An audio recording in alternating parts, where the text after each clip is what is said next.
Hoje, então, nós vamos fazer a leitura de 1 Tessalonicenses, capítulo 5, tá? Bom, semana passada a gente viu que Paulo, ele traz um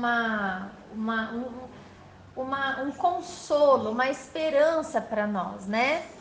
Quando ele vem trazendo as realidades futuras a respeito da volta de Jesus. Então, essa carta, para mim, ela é muito importante. Por quê? Ela traz uma simplicidade sobre questões que o pessoal floreia muito. Tem muitas teorias, né, sobre a volta de Jesus, sobre a vinda do anticristo, sobre o arrebatamento da igreja. São assuntos que, assim, cada denominação cristã tem uma ideia, tem uma interpretação, não é? Isso, de alguma forma, traz confusão para nós, a gente acaba não sabendo o que está certo, o que está errado. E aí, quando eu entrei em contato a primeira vez com essa carta, eu me senti muito abençoada, eu senti uma paz muito grande no meu coração, porque Paulo deixou escrito de uma forma simples para a gente entender.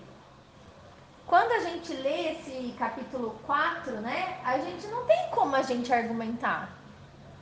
Podem falar o que quiser na internet, pode, né? O que a gente começa a entender? A gente começa a entender a ação do maligno quebrando a unidade da igreja. Não é verdade? Porque o que é a unidade? A verdadeira unidade é quando a gente está conectado no entendimento das coisas de Deus, não é? Nós somos cristãos, nós amamos Deus, amamos Jesus e cremos na sua santa palavra. Isso é a nossa unidade. Então, se a gente crê na Bíblia como regra de fé, como base da nossa fé, não tem como quebrar isso. Mas tem, porque isso é o que acontece hoje. E de longa data, não é de hoje, né? A história depois de Cristo revela isso. E isso foi uma estratégia maligna, porque quando a gente não está na mesma sintonia com a verdade da palavra, acontece o que a gente chama de divisão, né? Cada um vai seguir a sua verdade, aquilo que lhe é mais apropriado, entendeu? E não era isso que Jesus queria. Até porque Deus lá, quem tá dando aulinha já pegou, eu não sei se foi o Denis que pegou esse assunto da Torre de Babel. Denis, foi você, não foi? Quando você preparou essa aula, você lembra que Deus, ele deixou um código ali, uma chave para nós, né? De prosperidade, de crescimento. A chave é que se o homem falar a mesma língua, ou seja, se ele se conectar, se ele se entender perfeitamente no mesmo propósito, não haverá limite. Ele consegue o que ele quiser. Não foi isso? Por isso que Deus desceu e confundiu a língua dos homens. Por quê? O que o homem queria naquela ocasião? Ele queria estar num lugar que não é para ele estar. Ele queria alcançar o céu. E o céu, a gente acabou de ler no Salmo 115, que o céu é o quê? É o lugar de quem? Dos homens? É o lugar de Deus. É a habitação de Deus. E o homem queria estar num lugar que não foi preparado para ele. É uma forma de desafiar o Criador. Quem mais queria estar no céu? Mais propriamente dito, no trono, sentado no trono do próprio Deus? Satanás. Quem será que pôs essa ideia no coração dos homens lá em Babel, hein? Vocês começam a entender como que as coisas funcionam? O primeiro ser que queria estar no céu e ocupando o lugar do divino é o diabo. Ele foi expulso de lá. Ele tinha acesso ao céu, ele era do céu, mas ele se rebelou, ele perdeu a conexão com o santo, com o sagrado. Então ele foi tirado fora da presença de Deus. Ele entra na presença de Deus quando lhe é permitido. Tá? Então, só para a gente entender, biblicamente, no Antigo Testamento, antes de Jesus morrer na cruz do Calvário, O Satanás, como anjo, ele tinha acesso ao céu. No livro de Jó, você vê o Senhor se reunindo com os anjos e veio no meio deles Satanás. E veio falar de Jó, você entendeu? Veio desafiar Deus. Por quê? Porque Jesus ainda não tinha ido para a cruz. Quando Jesus vai para a cruz, ele assume o governo. E ele derrota Satanás de uma vez. O diabo, ele é atirado verdadeiramente para a terra. E ele perde o acesso de vez ao céu. Ele não tem mais acesso ao céu. E é daqui para mais baixo ainda. Daqui da terra para o abismo, entendeu? Esse é o destino dele. Eu tava vendo uma ministração que mexeu muito comigo. O cara falou que até com o diabo a gente aprende, né? Ele sabe que é um derrotado. Você viu ele? Pesado. Pesado, né? Ele sabe que é um derrotado, ele sabe o fim dele, mas todos os dias ele acorda e não desiste de tocar o terror na terra. Por que que ele faz isso? Porque você e eu, nós desistimos. Nós desistimos. O plano dele não é mudar o destino dele, é mudar o seu. Entendeu? E por que que ele está motivado? Porque ele consegue, porque várias vezes a gente desiste.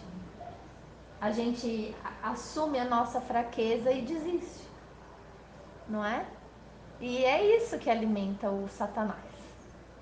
Então a gente precisa começar a pensar com mais esperteza no sentido de entender a palavra como ela é, entender que é simples.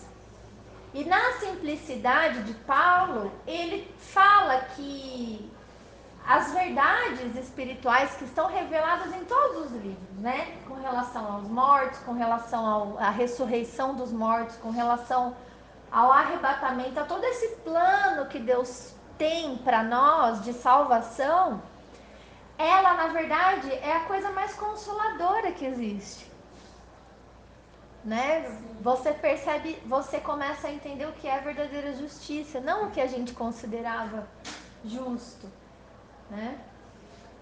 Isso é, então assim, voltando ao assunto, foi libertador para mim entrar em contato com essa carta, e eu derrubei várias barreiras que tinha na minha mente, porque eu vim de uma igreja que era evangélica, de uma linha pentecostal, tá? É aquela linha que fala em línguas, uma coisa bem no calor do Espírito Santo ali, né?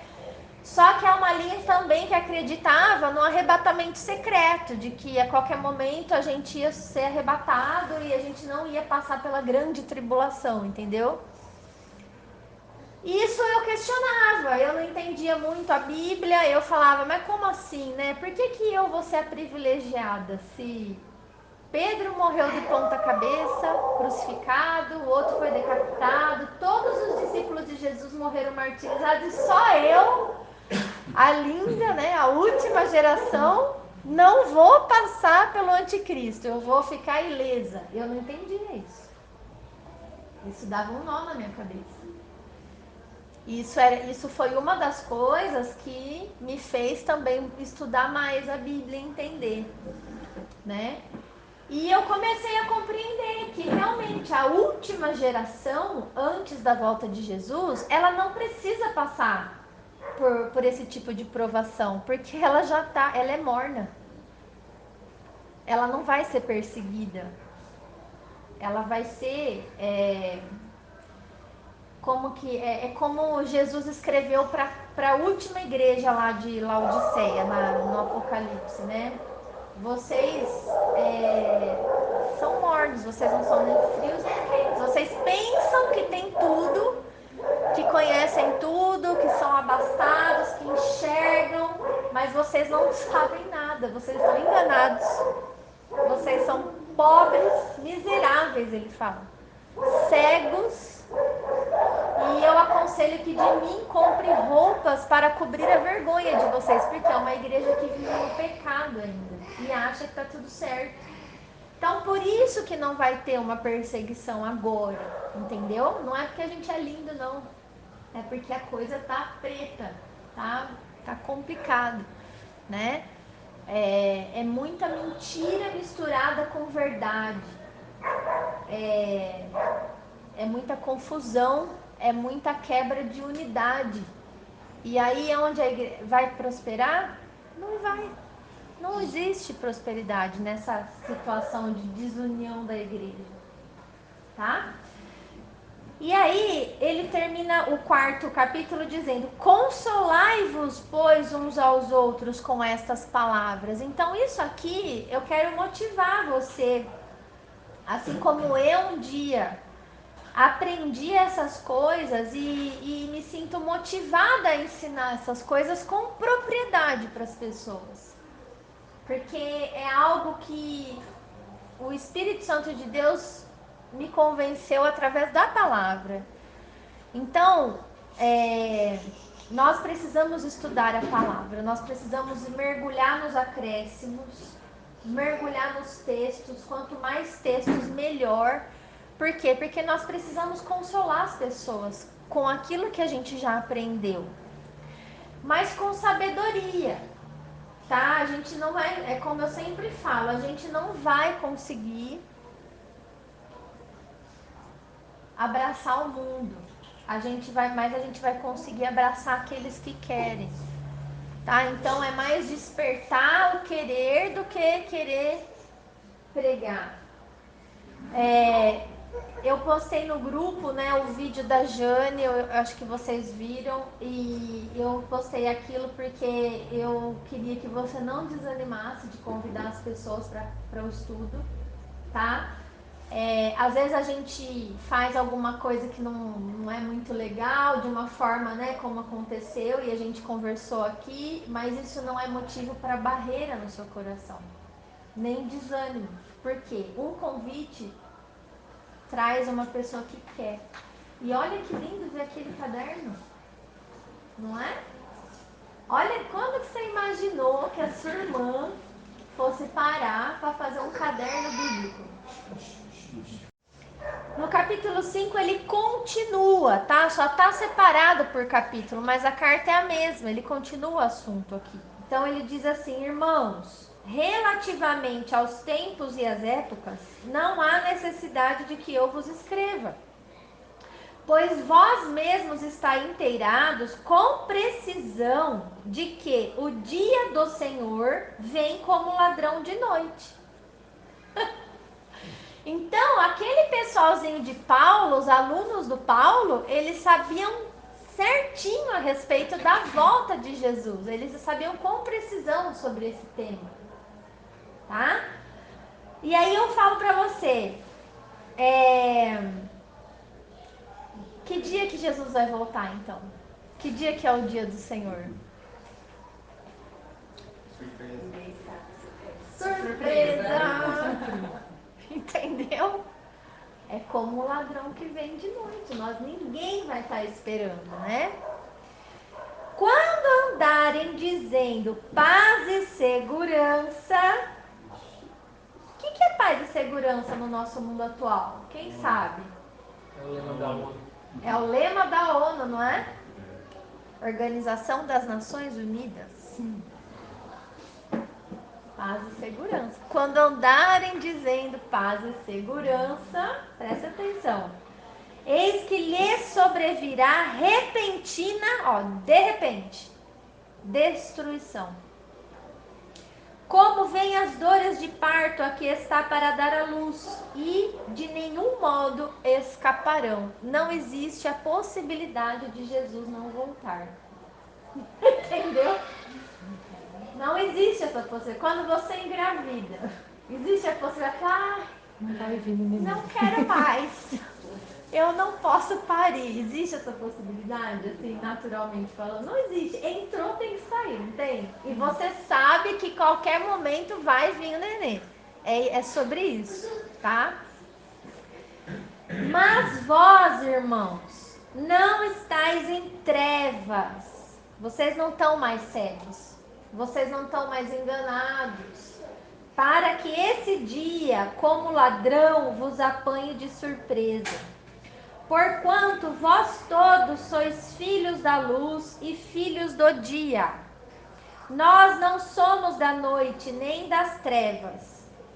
Assim, pois, não durmamos como os demais. Pelo contrário, vigiemos e sejamos sóbrios. Então, o que ele... Lembra quando João escreveu na sua primeira carta, capítulo 5, versículo 19, que o mundo todo jaz no maligno? Lembra disso, essa frase? Jaz é a palavra, é a raiz da palavra jazigo. Jazigo é o lugar dos mortos, né? É o caixão, não é o caixão, é o lugar que vai o caixão, né? Então, o mundo inteiro jaz, o mundo inteiro está adormecido, está dormindo. É como se não tivesse num estado de nem saber o que vai acontecer. Vocês entenderam? Mas ele fala que para nós não podemos dormir como os demais. A gente não pode fingir que a gente não conhece essas coisas, porque nós estamos tendo luz. Nós não somos da noite. Nós não temos mais trevas, escuridão no nosso entendimento. O nosso entendimento sobre essas coisas tem sido iluminado pela palavra de Deus. E aí ele fala assim, não, pelo contrário, nós vamos vigiar e buscar a sobriedade. O que é ser sóbrio? É raciocinar.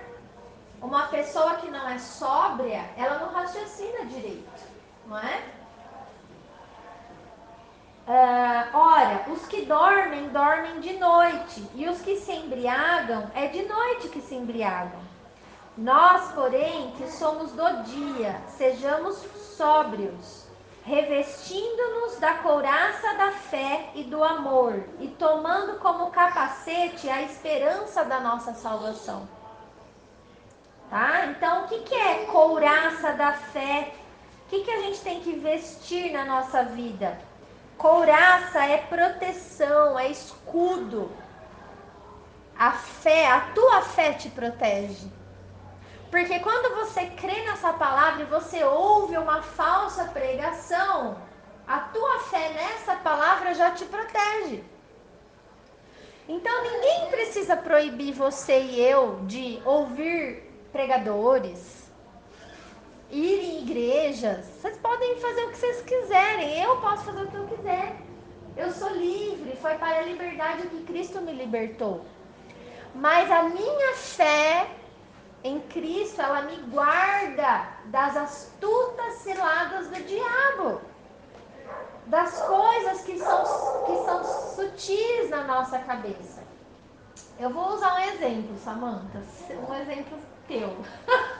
Olha só, hoje você postou um TikTok pra mim no Instagram, né?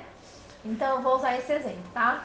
Uma mulher foi fazer uma entrevista de emprego lá na brincadeira do TikTok. Então, ela foi para uma entrevista de emprego e a pessoa que ia dar o emprego para ela começou a falar as condições do emprego.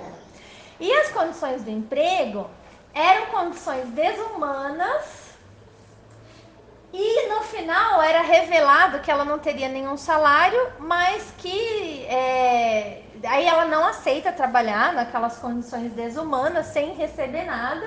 E faz uma pergunta, mas que tipo de pessoa aceitaria um emprego desse, né? Aí a empregadora fala assim, as mães. Todas as mães se submetem a isso, né? E aí eu vou mostrar para vocês como isso é o maligno.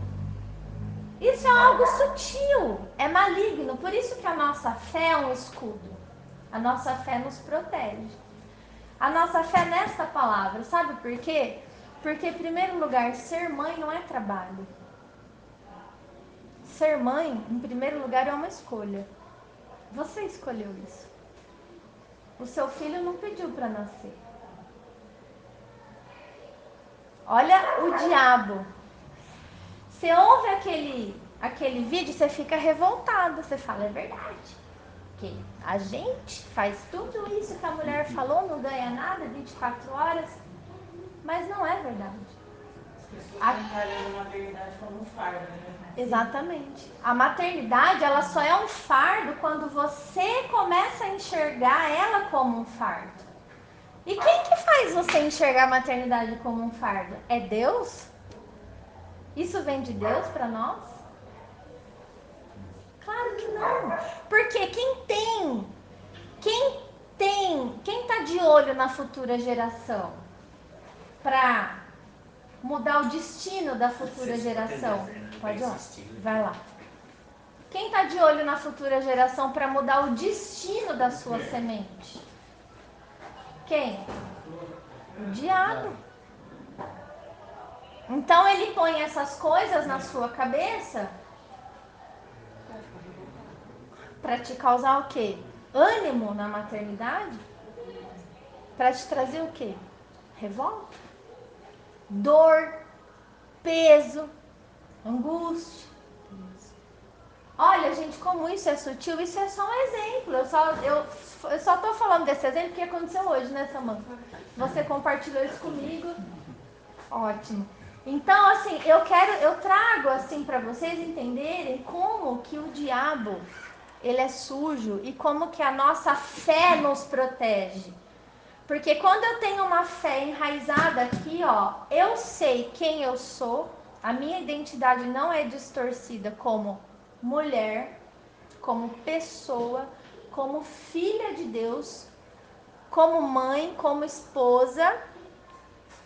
A questão da submissão, que a gente comentou outro dia, tudo isso é colocado no seu lugar. E a nossa fé no que Deus planejou, que é bom, perfeito e agradável para mim, me guarda como uma couraça, me guarda do mal. O que me guarda também do mal é o quê? O amor. O amor, porque tudo que é feito em amor derruba os argumentos contra nós. É proteção para nós. Tudo que a gente faz em amor, sabe? Então, você quer cortar os argumentos contra você? Faça as coisas em amor. Ninguém vai ter nada para falar de você. Ninguém tem argumento contra você, não é verdade? Porque é tudo feito em amor. Nada é feito na obrigação, no peso, na... Vocês estão compreendendo o que eu estou falando? Como isso nos guarda como uma couraça mesmo, como um escudo. Né? E o capacete da esperança da salvação. O que é isso? O capacete, ele vai aonde? Onde você põe o capacete? Então, o que você precisa ter na sua cabeça? Uma esperança viva, uma esperança na sua salvação. Você é salvo.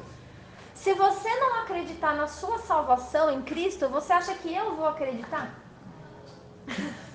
Às vezes eu já quis perguntar lá no começo da minha caminhada, quando eu ia na igreja evangélica e tal, e entendia as coisas, eu queria perguntar para as pessoas: você acha que eu sou salva? Ainda bem que eu não perguntei essa tolice, porque se nem eu sei se eu sou salva, como que o outro vai saber se ele não vive em mim? Nós precisamos vestir o capacete da nossa salvação. A gente precisa ter dentro da nossa mente essa esperança da nossa salvação. É a nossa fé, a nossa mente que... É isso? Não é? Tá? Então, e aí ele fala assim, por que eu vou ter essa esperança viva na minha cabeça? Porque Deus não nos destinou para a ira. De novo, ele não chamou os filhos dele para receber a saraivada de fogo na cabeça, entendeu? Mas para alcançar a salvação mediante nosso Senhor Jesus Cristo, que morreu por nós para que, quer vigiemos, quer durmamos, vivamos em união com Ele. Consolai-vos, pois, uns aos outros e edificai-vos reciprocamente, como também estáis fazendo. Então, veja bem, mais uma vez Paulo reforça: Deus não destinou seus filhos para a ira. Nós somos livrados da ira, nós somos salvos da ira de Deus contra o pecado. Mas Ele nos destinou, Ele nos chamou para que a gente possa alcançar essa salvação, que é somente através de Jesus Cristo, pela morte dele na cruz do Calvário. Por isso que é mediante Jesus Cristo, porque é por Ele. Lembra, eu sou o caminho, a verdade e a vida. Ninguém vem ao Pai senão através de mim. É ele que fez, cumpriu a obra redentora, a obra perdoadora das nossas vidas, certo? E com esta verdade nós precisamos consolar uns aos outros, porque uma vez que a gente entende isso, que a gente se sente perdoado, que a gente é restaurado na nossa identidade, quem nós somos aos olhos do nosso Pai que está no céu, nós podemos vigiar ou dormir. Estando em união com Cristo, não vai fazer diferença. Ele vai nos salvar. Então, quando ele fala quer vigiemos, quer durmamos, ele não está falando esse sono igual o mundo que jaz no maligno. Ele está falando de um sono da morte, de um sono normal. Se a gente vigiar ou se a gente dormir em Cristo, o que vai acontecer com a gente? Vamos ser salvos. Nós vamos ser salvos do mesmo jeito. Então a gente tem que ter o que no nosso coração? Amor. Amor e paz. Paz. Né? A gente não tem que ter medo nem da morte. Tá? Na carta aos Coríntios, Paulo fala assim que nada pode nos separar do amor de Cristo. Nada, nem a morte pode nos separar do amor de Deus que há em Cristo Jesus por nossas vidas. Então nós não temos que ter medo, nem de morrer. Tá bom? É o que ele está dizendo aqui. Agora vos rogamos, irmãos, que acateis com apreço os que trabalham entre vós e os que vos presidem no Senhor e vos admoestam. O que é admoestar mesmo? É avisar alguém da incorreção do seu modo de agir ou do seu modo de pensar. É censurar, é repreender, é aconselhar, é advertir. Tá? Isso é admoestar. Admoestar é uma função da igreja. Né? E que os tenhais com amor em máxima consideração, por causa do trabalho que realizam. Viver em paz uns com os outros. Gente, não tem coisa pior do que a ingratidão no coração das pessoas. Sabe? A gente, não é fácil pregar a palavra, não é fácil admoestar as pessoas, mas é aquele negócio. Tudo que é feito com educação e amor é bem aceito entre as pessoas, não é verdade? Nós não somos chamados para dominar sobre a vida das pessoas, para querer que as pessoas façam exatamente aquilo que a gente acha certo ou errado. Mas, de alguma forma, os pregadores, eles são chamados sim a exercer um tipo de autoridade sobre a vida das pessoas. E se as pessoas não conseguem se conectar em unidade com o pregador que está sobre a vida dela, como vocês acham que existe submissão e obediência a Deus na vida dessa pessoa? Existe isso, gente? Qual que é o primeiro passo para a gente começar a se submeter? Não é o respeito? Eu já falei algumas vezes, só existe o professor quando existe um aluno, não é assim? O aluno, ele nunca vai ser maior que o mestre. Então, e tem que haver uma conexão, tem que haver uma relação de amor, de educação e paz. Nesse quesito, quando isso não existe... Não é imposição, eu acredito que seja assim, o pregador se tornar uma referência. Também. Porque assim, quando o pregador ele deixa de ser uma referência, é porque ele caiu da fé. Vocês entendem isso?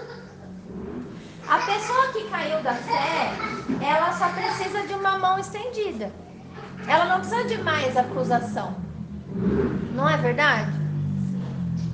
E você e eu, como eu disse, nós somos livres. Nós não somos obrigados a ficar debaixo de uma liderança que caiu da fé.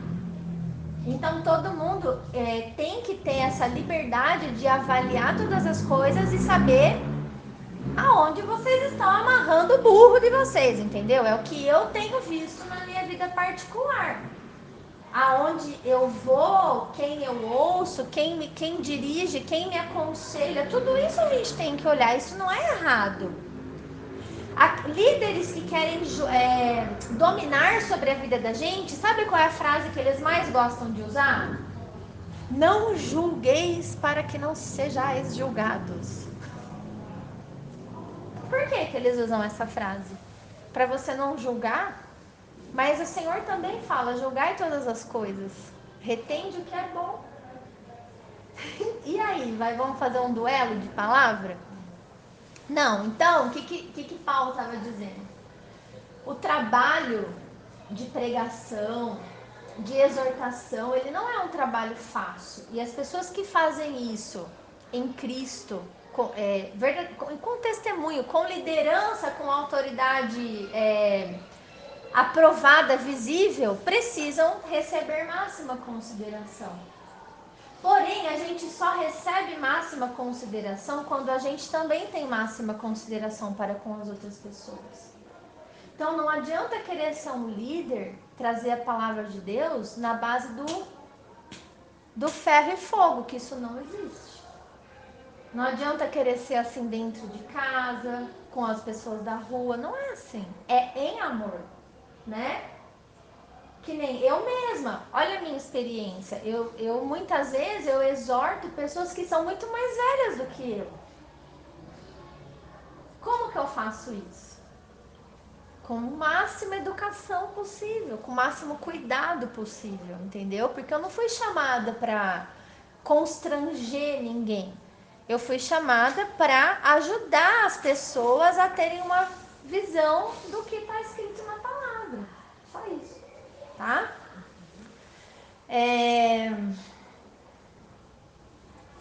E aí, quando eu falei da ingratidão, muitas vezes a gente se sente...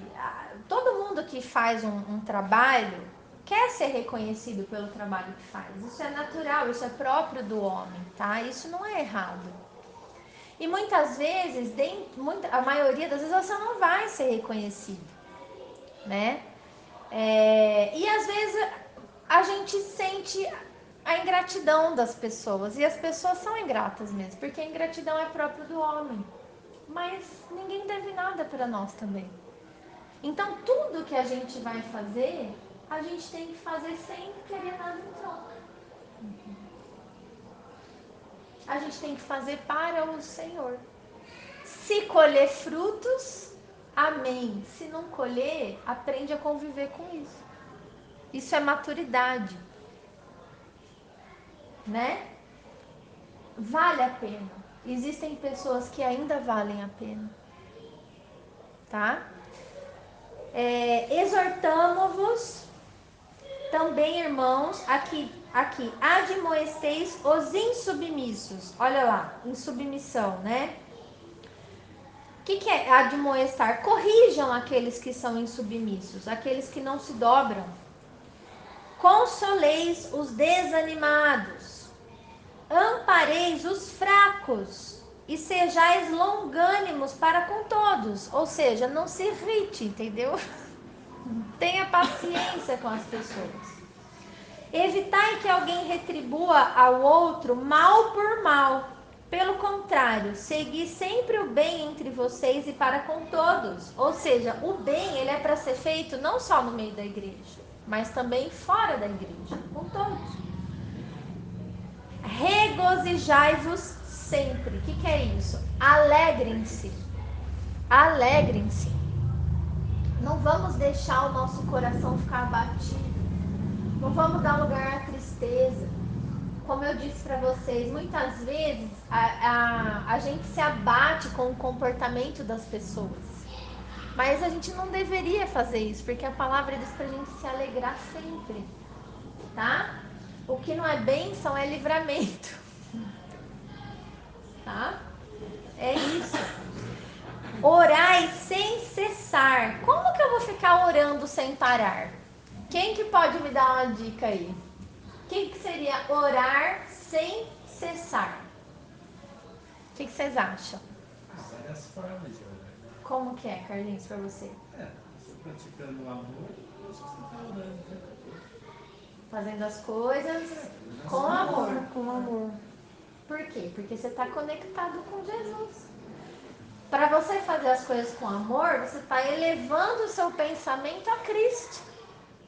O que mais que seria orar sem cessar? Quem reza aqui? Quem já rezou? Eu rezo. O que é rezar, Marcinha? É conversar com Deus. Baixinho, sem ninguém escutar, né? É você e ele, não é isso que é rezar? Sem falar, né? Orar fala de botar palavras para fora, oratória. Verbalizar a palavra, né? Rezar seria, entendeu? Então, rezar é uma forma de orar sem cessar. Porque se eu não estou orando, eu não preciso ficar orando publicamente para todo mundo ver o que eu estou falando. Eu tenho meu momento ali com Deus de oração, mas eu rezo muito. É o tempo inteiro. É o tempo O inteiro. louvor que vem na tua cabeça, você fica. Às vezes até diante de uma situação, né? Você está numa situação, você está conversando com ele, né? Totalmente. De repente, você está falando com uma pessoa, mas você está, né? Você está conectado. Você tá fazendo agora? o quê? É. E agora, o que eu respondo? Não é? Isso é rezar. Então, orar sem cessar é o quê? É estar conectado com o Pai. É estar conectado com Deus, da hora que você acorda até a hora que você vai dormir. Ó. É elevar o teu pensamento, alinhar a tua frequência, a tua energia, ó. Entendeu? Com as coisas que são de Deus. Em tudo dai graças. O que é dar graças? Não é agradecer? Em tudo agradeçam, porque esta é a vontade de Deus em Cristo Jesus para com vocês. Sejam gratos. O que ela falou?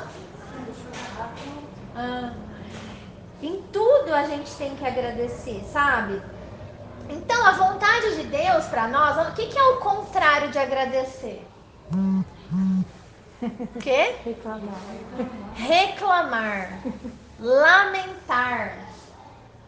Isso é o contrário de agradecer. Olha como você pega o diabo fácil nas conversinhas dele. Por quê? Eu estou agradecendo ou eu estou reclamando? A vida que eu levo hoje é motivo de agradecimento ou é motivo de reclamação? Você está bendizendo ou maldizendo? Qual é a vontade de Deus em Cristo Jesus para nós? Que a gente tem que se exercitar nisso. Isso é um exercício.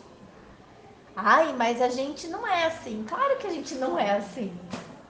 A gente peca. Vocês estão vendo como a gente peca?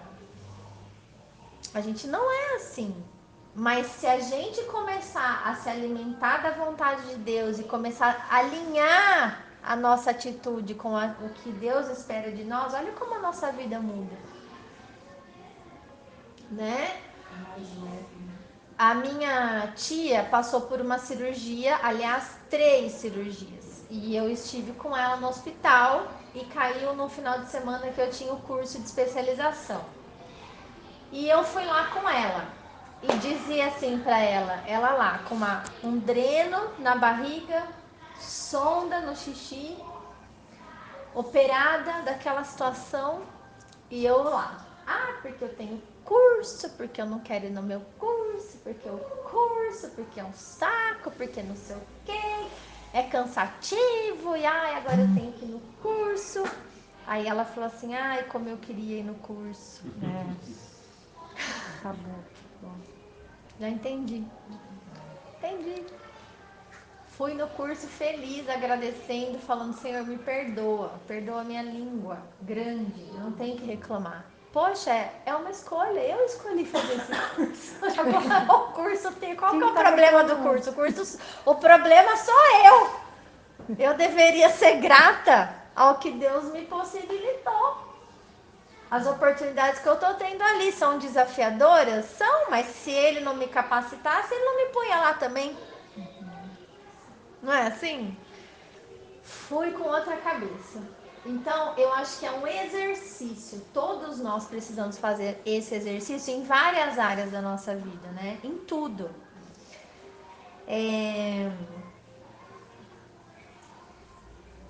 Não apagueis o espírito. O que é isso? O que é apagar o espírito? Como que você apaga o espírito? Primeiro, esse espírito que está escrito na sua Bíblia é com E maiúsculo ou minúsculo? Então se refere a quem? Espírito Santo. Ah, bom. Espírito Santo, de Deus. Que mora aonde? Onde ele mora? Dentro de nós. E como que apaga a presença do Espírito Santo em nós mesmos? Se afastando das coisas de Deus? Sim. Fazendo coisas que Deus não gosta, coisas que Deus não aprova. Por exemplo, reclamar. Por exemplo, viver no pecado. Por exemplo, falar coisas que a gente não deveria falar. Se comportar de um jeito que não deveríamos nos comportar. Não edificar a vida das pessoas. Entende? É sobre isso. Isso é apagar a presença do Espírito da sua vida. Não desprezeis as profecias. O que é profecia? Palavras de Deus. Profecia você pode traduzir como palavra de Deus. Toda palavra que Deus libera é uma profecia. Então, profetizar pode ser também ler a Bíblia, ler a própria palavra dele. Isso é profetizar. Mas também você pode receber uma mensagem direta de Deus e falar para alguém especificamente. Isso é profetizar sobre a vida de alguém. Agora, eu tenho que tomar um cuidado, porque existe uma tentação. Às vezes, os pregadores, eles são tentados a falar para as pessoas coisas que Deus não mandou eles falarem. Isso não é profecia, isso é profetada. Alguém já levou uma profetada na vida? Eu já levei uma profetada, mas também já recebi uma profecia. Uma vez, eu e o Ronaldo na igreja, eu estava grávida da Alice, não sabia que era uma menina, e veio uma mulher missionária de fora na igreja, e parará, aquela coisa toda, e veio orar. Eu sempre gostava de receber oração, eu sempre ia lá na frente, né, que eu já queria que Deus já falava comigo. E a mulher, em nome do Senhor, me trouxe uma palavra. Falou que era uma menina que estava na minha barriga, que ia ser assim, que depois de não muito tempo viria um menino, mas que era pra gente não se preocupar, que Deus iria prover. Falou muitas coisas pra nós. Que hoje, por que era uma profecia? Porque se cumpriu. Tudo que se cumpre é verdadeiro, né, na nossa vida. Agora, a profetada, ela não cumpre e ainda traz desgraça para nós. Ainda traz limitação para nós. Limita, né? Traz um medo, traz um temor, tá? Então, ele está falando, não desprezem as profecias. Não despreze o que Deus fala com você ou até mesmo por meio da palavra. Mas julgai todas as coisas. Retende o que é bom. Guarda o que é bom. Abstende-vos de toda forma de mal. Tudo que é mal, tudo que é maligno, tudo que não cheira bem, Cai fora, entendeu? É isso que está dizendo aqui. Aqui, ó, aqui já está falando que a gente tem que julgar sim todas as coisas. A gente tem que analisar, porque a gente pensa. A gente não é um animal irracional. Deus nos deu raciocínio para a gente olhar e enxergar e avaliar todas as coisas. Tá? O que nós não podemos é condenar as pessoas. É falar, esse tá perdido ou esse vai pro inferno. Não, eu não sou Deus para condenar ninguém, mas eu posso julgar sim o que eu vejo. Eu julgo o que eu vejo, né? Não sou tonta.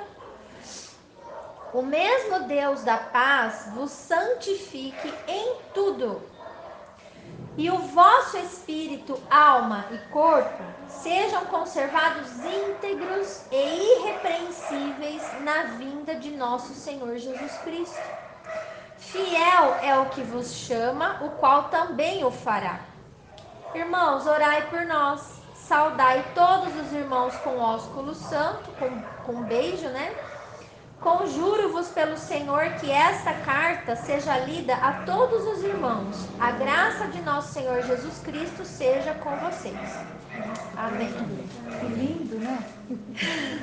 Acho que essas instruções finais Acabou. tem que ler tudo. Todo dia. Todo dia, né? Todo dia. Não é? Eu acho que é a regra, né? E essa carta é muito bonita, não é, gente? Valeu a pena estudar essa carta, né? Valeu. Fazer a leitura assim, Valeu. né? De carreirinha dela. Nossa. Vocês percebem que é Deus quem nos santifica, é quem nos ajuda a nos separarmos do pecado? Por quê? Sem a presença do Espírito Santo em nós, no nosso espírito, no nosso fôlego de vida que percorre nosso corpo como se fosse uma energia, né, que está no nosso sangue, a gente não consegue produzir os frutos, os resultados da presença do Espírito Santo. Que é o quê? O amor, a paz, a tolerância, o domínio próprio, o autogoverno, a paciência, a fé. A gente não consegue sozinho, sem longanimidade, demorar para se irar, entendeu? Então, o que a gente tem? Qual que é a primeira coisa que a gente tem que pedir a Deus quando a gente acorda? Venha, Espírito Santo. Venha, Espírito Santo. Bom dia, Espírito Santo. Bom dia. É O doce Espírito Santo. não se permitir viver mais um dia sem se consagrar, sem pedir que Ele esteja com você, sem reconhecer que sem a presença de Deus você é péssimo. Eu sou péssimo. Infelizmente, sem a presença do Espírito Santo, eu sou outra pessoa. Entendeu? Eu sou uma pessoa podre, entendeu? Eu não tenho paciência, não tenho amor, não tenho domínio próprio. Sabe? Essa é a verdade.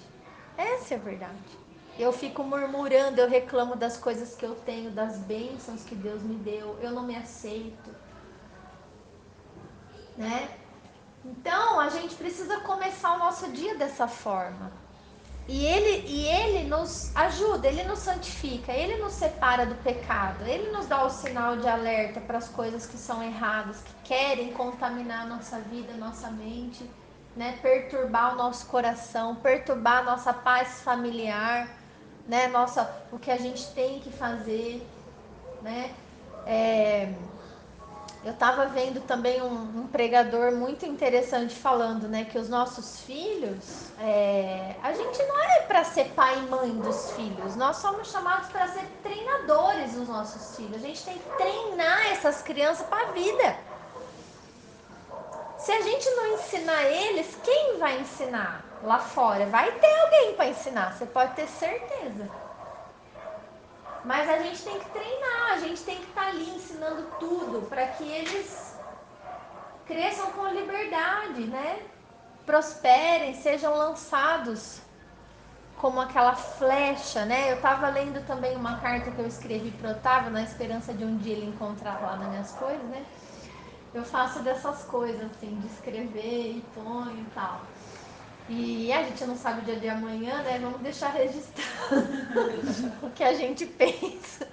Aí eu escrevi pra ele que ele é uma flecha na minha aljava e que a flecha, ela é lançada.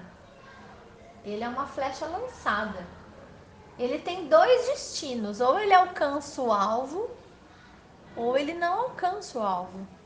Mas ele jamais vai voltar para trás, porque nós não somos dos que olham para trás e retrocedem para a perdição da nossa alma. Nós somos daqueles que olham para frente para a conservação da nossa alma. Nós não voltamos para trás. Uma vez lançados, nós só vamos, entendeu? E eu escrevi essas coisas para ele. Por quê? Porque eu quero treinar. Dentro desse assunto que você disse a respeito das flechas, eu ouvi uma ministração a respeito de filhos também, que disse que a gente, para poder tratar, cuidar dos nossos filhos, como eles são flechas, para você lançar uma flecha, você tem que trazê-la para perto de você. Antes de você querer apresentar o Cristo da sua vida para o seu filho, ganhe o seu filho para você. Sim. Porque tem casos de pais, às vezes, que querem viver, ensinar uma coisa e viver de maneira diferente. Os filhos não conseguem Se conectar aquilo que o pai está falando com o que o pai à está realidade da vida do pai. Então, antes, eu achei legal, porque uma flecha é assim, para você lançar ela, você tem que trazer ela perto. Isso. Existe E a gente, como pai e mãe, a gente fica refletindo isso, né? E realmente, a gente precisa antes, até numa orientação, para você dar uma puxada de orelha, você precisa Numa ver correção. como fazer para você não afastar ele. É. Porque É para ele poder te verdade. ouvir, né? Por exemplo, você pode bater numa criança, corrigir assim com palmadas, né? Até certa idade. Depois disso, não é mais correção, é humilhação. Sim. Você começa a ferir o ego da pessoa, que já não é mais uma criancinha, entendeu? Que vai entender como correção, vai entender como humilhação. Já se torna humilhante. Mas na escola tem uma amiga dela que tem 6 anos. E em casa, a gente, na vida real, você chama atenção, você puxa a orelha, às vezes fica assim. E ela falou, mãe, a professora falou muito grosso, muito alto. Eu falei, poxa filha, mas a mamãe às vezes também dá uns. Mas não era o grito, era a exposição. O chamar a atenção em meio. Em público. Então aí eu conversando, eu percebi que não era o puxãozinho de orelha ou ó, você está errada. Foi a maneira que foi. Até isso a gente que tem filho é importante a gente entender. observar. E aí, vendo por esse lado, e voltando ao exemplo do TikTok lá, olha que bênção que é a gente ter 24 horas com eles. Quem não, eu queria ter um treinador 24 horas me treinando ali, com amor. Eu não tive isso. Por isso que eu quebrei minha cara, muitas vezes. Na adolescência. Eu quebrei menos por ter minha mãe. Então. Bem menos. Então, mas imagina se a gente tivesse um treinador que tivesse esse entendimento que nós estamos tendo agora, 24 horas ali, sem cansar. Por que sem cansar? Porque você quis isso. Você escolheu. Ninguém precisava ser pai e mãe. A gente podia estar na balada, mas a gente quis família. Então, isso vai ter uma recompensa. E eu vou te falar, 24 horas é pouco. E como filho você não escolhe, né? Não, você não escolhe. Então, olha como muda, como o nosso olhar, ele é mudado, né? Numa simples leitura de Bíblia, como que a gente começa a mudar o nosso coração para as coisas que são importantes. E às vezes, eu fiz essa reflexão.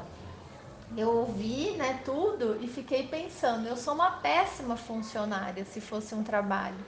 Porque eu não fico 24 horas cuidando dos meus filhos. Eu não treino eles 24 horas. Pelo contrário, às vezes eu não tenho tempo para eles. Às vezes eu falo, quantas vezes eu falo pro Otávio, vai brincar, vai pra lá brincar. porque eu quero fazer uma coisa, porque eu quero fazer outra coisa, eu quero limpar um chão, eu quero fazer uma comida, eu quero isso, mas eu não tô ali com ele, entendeu? E eu percebi que se fosse um trabalho, eu tava bem mal no meu trabalho, porque eu não tô fazendo um trabalho de excelência, eu não tô dando o melhor de mim, tá? Você pensa que eu sou santa? Cuidado, eu sou não, tá?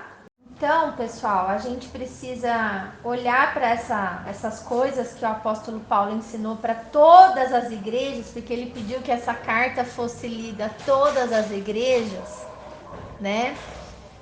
E começar a colocar isso em ação, porque a gente precisa estar diante de Jesus Cristo conservados íntegros e irrepreensíveis, sem culpa de nada, fazendo o nosso melhor. É para isso que nós somos chamados em Cristo, né?